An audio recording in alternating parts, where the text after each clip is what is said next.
Hello children, best wishes for your tomorrow's chemistry paper in the board. First of all, you should be very easy in your mind. Chemistry is very easy subject. पहली चीज़ आप दिमाग में रखेंगे कि you know everything. कभी भी ये मत सोचो कि अगर if any topic you haven't prepared, so don't bother for that. Be confident what you have prepared. Everything is coming in the board paper. There are three portions, that is physical chemistry, in which the chapter is surface chemistry, electrochemistry and chemical kinetics. You know, in surface chemistry, colloidal properties of colloidal salts, like that is Brownian motion, very simple, electrophorese, coagulation. Okay, all these reasoning questions are sometimes आज इसमें reasoning question आते हैं. Coagulation में Hardy सुलझला है आपका. First surface chemistry में starting में डेफिनीशंस हैं, डिजॉर्प्शन, एब्जॉर्प्शन, जॉर्प्शन, अकल्शन, ये सारे. Why adsorption is always exothermic. बड़ा कॉमन सा क्वेश्चन इंपॉर्टेंट है ये. दिस इज़ वेरी इंपॉर्टेंट और आप जानते भी हो, सब बताया गया है आपको. उसके बाद जो है इसमें कोलाइडल सॉल्यूशन में प्रोटेक्टिव कोलाइड्स क्या होते हैं, लायोफिलिक लायोफोबिक में डिफरेंस कर लेना. In the same manner electrochemistry आया. तो इलेक्ट्रोकेमिस्ट्री में नस्ट इक्वेशन पर न्यूमेरिकल्स और दूसरा कंडक्टिविटी, मोलर कंडक्टिविटी. ओके, और जो है specific conductance, effect of dilution जरूर पढ़ लेना upon conductivity of. Conductivity means molar conductivity of किसका, molar conductivity of strong and weak electrolytes. This is very important theoretical question with the graph also. Graph भी दिखाना होता है इसमें. और कंडक्टिविटी पर दो इसमें क्वेश्चन बनते हैं. एक तो मोलर कंडक्टिविटी पर डाइल्यूशन का क्या इफेक्ट होता है, और एक है स्पेसिफिक कंडक्टिविटी पर डाइल्यूशन का क्या इफेक्ट. दोनों उल्टा है, they are opposite together. Specific conductivity में बच्चे मिस्टेक कर जाओ, दैट डिक्रीजेज, और molar conductivity is generally increases. तो इसमें कंडक्टेंस पर न्यूमेरिकल्स भी और थ्योरेटिकल क्वेश्चन भी पॉसिबल है. और बाकी नस्ट इक्वेशन का न्यूमेरिकल एक जरूर आता है. E of the cell, E not of the cell is equal to E not C minus E not A, cathode minus anode, और दूसरा नस्ट इक्वेशन का क्वेश्चन. तो ये न्यूमेरिकल जरूर कर लेना और इसमें से क्वेश्चंस जरूर आएंगे. उसके बाद तुम्हारा आता है next chemical kinetics. Chemical kinetics में rate constant, rate of reaction, difference क्या है, ऑर्डर, मॉलिक्यूलरिटी में क्या डिफरेंस है. These questions will be the easy part of the paper. और न्यूमेरिकल जो है केमिकल काइनेटिक्स में आसान आता है. वैसे आप सारा करके जाओ, क्वेश्चन कोई टफ भी नहीं है इसमें, लेकिन इसमें आप क्वेश्चन फर्स्ट ऑर्डर के कर जाना. T is equal to 2.303 upon K log A upon A minus X and half life time is equal to 0.693 upon K, and the derivation also. इसका डेरिवेशन भी कर लेना. और जीरो ऑर्डर रिएक्शंस के भी डेरिवेशन आपको एक बार कर लेना चाहिए. समटाइम्स 2 मार्क्स में पूछ लेते हैं. न्यूमेरिकल एक फर्स्ट ऑर्डर पर ज़रूर आता है, ये ज़रूर कर लेना. आर्हेनियस इक्वेशन आपके सिलेबस में नहीं है, गलती से कई बच्चे उसको भी कर जाते हैं. तो ये तो रहा सीडो फर्स्ट ऑर्डर रिएक्शन. छोटे छोटे डेफिनीशन आ जाते हैं. है क्या, there is nothing. Be confident. Paper देने से पहले अपने को बिल्कुल ईजी करो. 4 घंटे सोना भी ज़रूरी है. आज की रात आपको सोना भी ज़रूरी है, ठीक है. देन आफ्टर केमिकल काइनेटिक्स, अब आपको क्या पता चला कि इलेक्ट्रोकेमिस्ट्री में न्यूमेरिकल बता रहा हूँ मैं. नस्ट इक्वेशन से numerical, E of the cell is equal to E not C minus E not E not A, और कंडक्टिविटी पर, स्पेसिफिक कंडक्टेंस पर, molar conductance and equivalent conductance, इस पर भी कर लेना. आगे आपका आता है that is inorganic portion. Inorganic portion में डी ब्लॉक.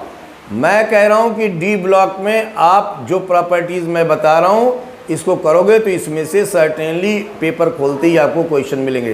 क्या? Metallic character, complex compound formation, magnetic character, enthalpy of atomisation, alloys formation, interstitial compound formation.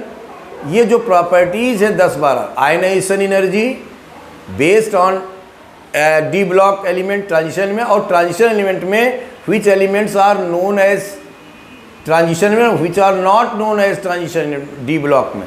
ये सब आप जानते हो डेफिनेशन में। पार्टली फील्ड कॉन्फ़िगरेशन है अगर डी ऑर्बिटल में, या उसका आयन भी अगर है उसमें भी पार्टली फील्ड डी ऑर्बिटल, तो that is called transition element. जैसे जिंक है, it is not a transition element. Zinc cadmium है, it is not a transition element. उसके बाद देन आफ्टर ये प्रॉपर्टी से क्वेश्चन आते हैं डी ब्लॉक में। और रीजनिंग क्वेश्चन, जैसे कहा कि D1 configuration is unstable generally, तो आपको जानना चाहिए कि डी ऑर्बिटल में एक इलेक्ट्रॉन अगर लूज़ करोगे डी ब्लॉक से, तो जो बचा हुआ कॉन्फ़िगरेशन होता है that is inert gas configuration, वो स्टेबल होता है। तो इसीलिए D1 configuration is unstable because the element और atom tend to lose this electron to become more stable. उसके बाद डी ब्लॉक में जो रीजनिंग क्वेश्चंस दिए हुए हैं आपके एनसीईआरटी एक्सरसाइज, उसमें से पूछे जाते हैं मोस्टली, उसको कर लेना। पोटेशियम डाइक्रोमेट, पोटेशियम पर, इन सब का ये सब डिलीटेड है, इसको मत तैयार करना। इस तरह से डी ब्लॉक में जितनी फिजिकल प्रॉपर्टीज करोगे उसी में से क्वेश्चन आएंगे, बड़े अच्छे क्वेश्चन बनते हैं उसमें से। ऑक्सीडेशन स्टेट से क्वेश्चन बनता है, which element which transition metal does not show variable oxidation state, आपको पता है स्कैंडियम है, ठीक है। Which d block element does not, अगर डी ब्लॉक आ गया तो जिंक होगा, ट्रांजिशन मेटल आएगा तो स्कैंडियम होगा। तो इसमें बहुत सारी चीज़ें, जो साइज़ है जिरकोनियम एंड हैफनियम है नियरली सेम साइज, मतलब 4D 5D सीरीज के एलिमेंट्स का साइज़ क्या होता है, एटॉमिक साइज सेम होता है। क्यों होता है आपको पता है, ड्यू टू लेंथेनाइट कॉन्ट्रैक्शन होता है, लेंथेनाइट। और similarly ionization energy of down the group decrease होती है, लेकिन 5D एलिमेंट्स की आयनाइजेशन एनर्जी 4D से बढ़ क्यों जाती है, यू ऑल नो इट, सबको पता है ये। तो अब इस तरह से आप डी ब्लॉक को तैयार करिए, फिजिकल प्रॉपर्टीज सारी जितनी है तैयार करोगे, यू विल गेट क्वेश्चन। आई बात कोऑर्डिनेशन की, that is naming, IUPAC naming is compulsory. 1 number में भी आ सकता है, 2 नंबर में भी आ सकता है, और 2 मार्क्स में भी, 1 और 2 मार्क्स। जैसे एक में फार्मूला दिया है and you are to write its IUPAC name, और दूसरे में नेम दिया होगा you are to write formula. दोनों पॉसिबिलिटीज़ होती हैं। अगर सेट ए में फार्मूला दिया हुआ है and you are to write इस IUPAC नेम, तो आप तो सेकंड में आपको फार्मूला ना देकर नाम दिया होगा and you will be asked to write formula IUPAC name से। दूसरी क्रिस्टल फील्ड थ्योरी तैयार कर लेना, कॉन्फ़िगरेशन लिखना, क्रिस्टल फील्ड स्प्लिटिंग कर लेना, और पक्का बता रहा हूँ कि प्रॉपर्टीज ऑफ कॉम्प्लेक्स कंपाउंड में paramagnetic character, diamagnetic character, coloured ion formation, shape and geometry, Fe(CN6), K4 Fe(CN6), ये K4 नहीं देते, Fe(CN6) होल -3 चार्ज। उसके बाद NiCl4 -2 charge, NiCN4 whole -2 charge, CuNH3 4 whole +2 charge, और FeF6 होल -3 चार्ज। इसमें से मैं जहाँ तक सोच रहा हूँ एक NiCO4, बस ये स्ट्रक्चर करोगे, इसमें से एक आएगा क्वेश्चन, राइट। उसके बाद इसमें क्रिस्टल फील्ड थ्योरी में क्रिस्टल फील्ड स्प्लिटिंग एनर्जी क्या होती है। इसी तरह सरफेस केमिस्ट्री में चले जाओगे तो CMC वगैरह आ जाता है, CM crystal that is critical micellisation concern, तो वो तो मैं बता चुका, उसमें सारे जो रीजनिंग क्वेश्चन होंगे वो कर लेना। कोऑर्डिनेशन केमिस्ट्री में तुम्हारा ये हो गया। इसमें आई थिंक कि तुम्हारा जो ज्योमेट्रिकल आइसोमेरिज्म वगैरह नहीं है, फिर भी एक बार दोबारा लेटेस्ट देख लेना, कारण कि कभी कभी हम देखते आते हैं कोई चीज़ दिमाग से हट जाती है, नहीं दिमाग मतलब आँख के आगे नहीं आती, तो वो मिस कर जाता है। तो फिर भी अब जो तैयार किया उसको रिवाइज करना आप, whatever is there. Then after आपका आता है ऑर्गेनिक पोर्शन। ऑर्गेनिक 4 पार्ट में डिवाइडेड है, 4 पार्ट्स। एक IUPAC नेम इसमें भी देते हैं, IUPAC name.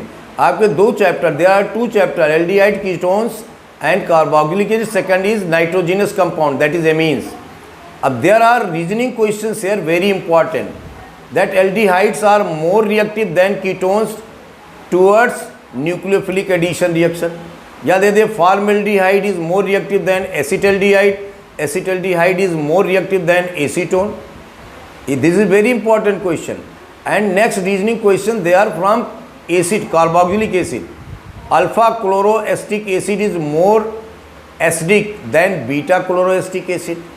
Similarly questions pKa के फॉर्म में भी आ जाते हैं एसिडिक कैरेक्टर में. तो pKa value is inversely proportional to acidic character. जिस एसिड की pKa वैल्यू ज़्यादा होती है उसका एसिडिक कैरेक्टर कम होता है. And same is applicable to amines also, amine chapter में भी. तो इनमें रीजनिंग क्वेश्चन जरूर मिलेंगे. नेम रिएक्शन कर जाना, क्योंकि नेम रिएक्शन से रिलेटेड कई क्वेश्चन होते हैं. उसमें कन्वर्जन सैम्पल पेपर में कहीं दिखाई नहीं दिया, लेकिन कन्वर्जन से ही सारा आपका क्वेश्चन कन्वर्जन कर लेना. नेम रिएक्शन में Stephen's reduction, Etard reaction, aldol condensation, crossed aldol condensation, Rosenmund's reduction, Cannizzaro reaction, crossed Cannizzaro reaction, Hofmann degradation, bromamide reaction, Hunsdiecker, और इसके बाद नेक्स्ट इज कार्बाइलेमीन रिएक्शन. ये जो रिएक्शंस हैं दे आर वेरी, क्लेमेंजन रिडक्शन, ठीक है, क्लेमेंजन reduction भी कर लेना. ये सारे जो नेम रिएक्शंस हैं they are very important. Gabriel's phthalimide reaction, ये नेम रिएक्शन भी कर लेना, क्योंकि शॉर्ट नोट में दे देते रिएक्शन आपको आना चाहिए. Reasoning question. उसके बाद इस बार ऑर्गेनिक में एक थ्योरेटिकल टाइप का क्वेश्चन आ सकता है कि when A compound with molecular formula, कुछ फार्मूला दे दिया जैसे C2 और H6O दे दिया, या इथेनॉल दे दिया, react with NaOH and I2, it gives A compound B then reacts with C reacts with C, form this, what are A, B, C, like this. तो इस type के जो NCERT के question होंगे जो उसमें दिए होंगे उसको ज़रूर कर लेना. उसी टाइप के आपको क्वेश्चन उसमें मिलेंगे. किसमें? एमीन्स में. और उसके बाद टेस्ट कर लेना. रीजेंट्स भी पूछ लेते हैं. Hinsberg reagent, how can you distinguish primary amine from secondary amine या from tertiary amine? How can you distinguish between aldehyde and ketone? जरूर आ सकता है इसमें से एक टेस्ट. किसके बीच टेस्ट? एल्डिहाइड और कीटोन के बीच. तो यू हैव, कौन सा टेस्ट आपके पास है? एक तो फेलिंग सोल्यूशन टेस्ट और एक silver mirror test, reduction of Tollens reagent and reduction of Fehling solution. इससे आप डिस्टिंग्विश करोगे. कंप्लीट द फॉलोइंग अगर देते हैं तो, अगर आपको कन्वर्जन आता है तो आप कंप्लीट द फॉलोइंग भी कर पाओगे. तो इस तरह से आप हर एक चीज़ को इसमें क्या कहते हैं, बेसिक कैरेक्टर में आया. एमीन्स में आपको आया primary, basic character of primary, secondary and tertiary amine. आपको दे दिया methanamine, dimethylamine, trimethylamine. Write them in order of their increasing pK values, pKb values, या decreasing order of pKb values. PKb भी क्या होता है? It is inversely proportional to basic character. तो ये सारा आपने किया हुआ है. बहुत आसान है. एक बार रिवाइज करो, कॉन्फिडेंस लूज़ नहीं करना है. बिल्कुल ये इतना फ्री ना हो कि फोकस दूसरी तरफ जाए.